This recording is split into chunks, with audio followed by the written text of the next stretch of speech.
मुंबई महापालिका निवडणुकीतलं युती आणि आघाड्यांचं चित्र हे जवळपास स्पष्ट झालंय।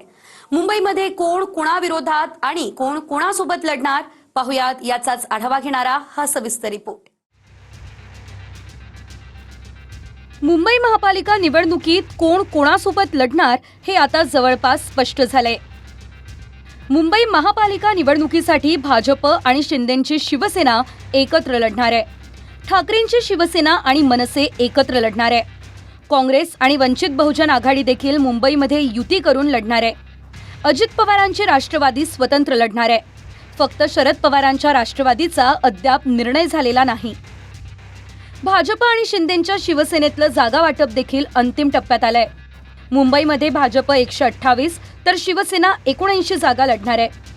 उर्वरित 20 जागांवर कोण लढणार याचा निर्णय अद्याप झालेला नाही। भारतीय जनता पार्टी 128 जागा आणि शिवसेना 79 जागा अशा एकंदरीत 207 जागांवरती आमचं एकमत हे झालेलं आहे।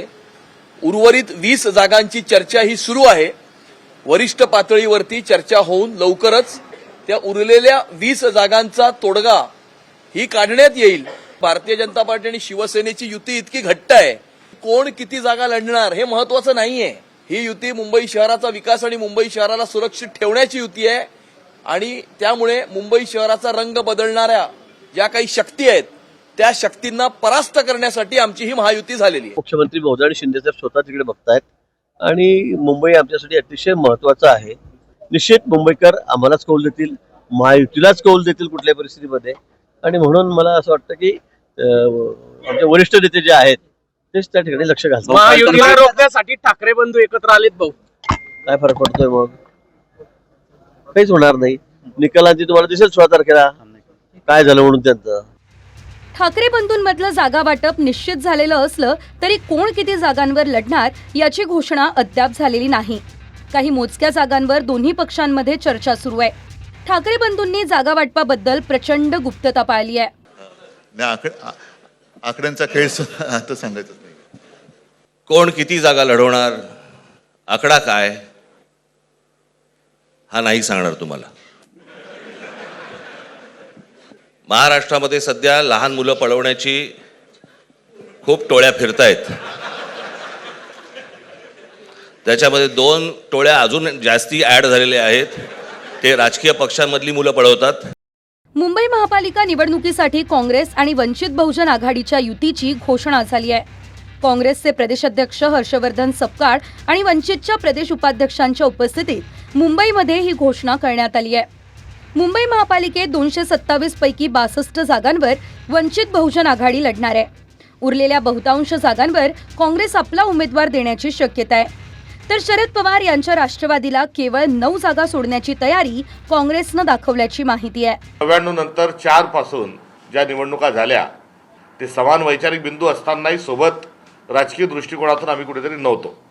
त्याबद्दल 25 वर्षानंतर होत असणाऱ्या या आघाडीला ची घोषणा करत असताना मला हार्दिक स्वरूपाचा आनंद आहे। काँग्रेस आणि वंचित हे 2 नैसर्गिक पार्टनर्स आहेत।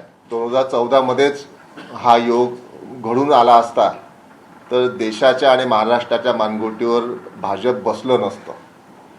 पण आज एक नवीन सुरुवात झाली आहे। नक्कीच भाजपला रोखण्यासाठी हा जो निर्णय पक्षाच्या वतीने घेण्यात आला आहे आणि आज आम्ही इथे अधिकृत जाहीर करतो की वंचित बहुजन आघाडी आणि भारतीय राष्ट्रीय काँग्रेसमध्ये मुंबई महानगरपालिकेच्या निवडणुकीसाठी आमची युती झाली आहे। या युती अंतर्गत वंचित बहुजन आघाडी 62 जागांवर इथे निवडणूक लढणार आहे। या गठबंधनामध्ये मुंबईमध्ये अजित पवारांची राष्ट्रवादी स्वतंत्र लढणार आहे। अजित पवारांच्या राष्ट्रवादीनं स्वबळावर 100 जागा लढवण्याची तयारी सुरू केली आहे। मुंबईमध्ये अजित पवारांच्या राष्ट्रवादीच्या प्रचाराची जबाबदारी नवाब मलिक यांच्याकडे देण्यात आली आहे। माझ्या काकाची जे सीट आहे ते ओबीसी महिला झाली आहे, तर तिकडे त्यांची सून जी आहे ओबीसी महिला आहे म्हणून ते तिकडे उभे राहणार आणि जे चाचा आहे, चाचा जिथे मी इलेक्शन लढले होते तिकडे वॉर्ड नंबर 165 मधून उभे राहणार। गेल्या वेळी पण आम्ही 3 जण उभे होते, आता मी आमदार झाले, 165 रिक्त झाली आहे, तिकडे ओपन रिझर्वेशन आहे, तर चाचा तिकडतून उमेदवार लढणार। विश्वास आहे तिन्ही कुटुंबीय सदस्य निवडून येतील म्हणून पूर्ण ताकद लावून निवडून आणणार। शरद पवारांचे राष्ट्रवादी मुंबईमध्ये कुणासोबत युती करणार, किती जागा लढणार हे अद्याप स्पष्ट झालेलं नाही. उमेदवारी अर्ज भरण्यासाठी शेवटचे 2 दिवस बाकी आहेत. त्यामुळे लवकरच सर्व राजकीय पक्ष आपल्या उमेदवारांची यादी जाहीर करण्याची शक्यता आहे. Bureau report, TV9 Marathi.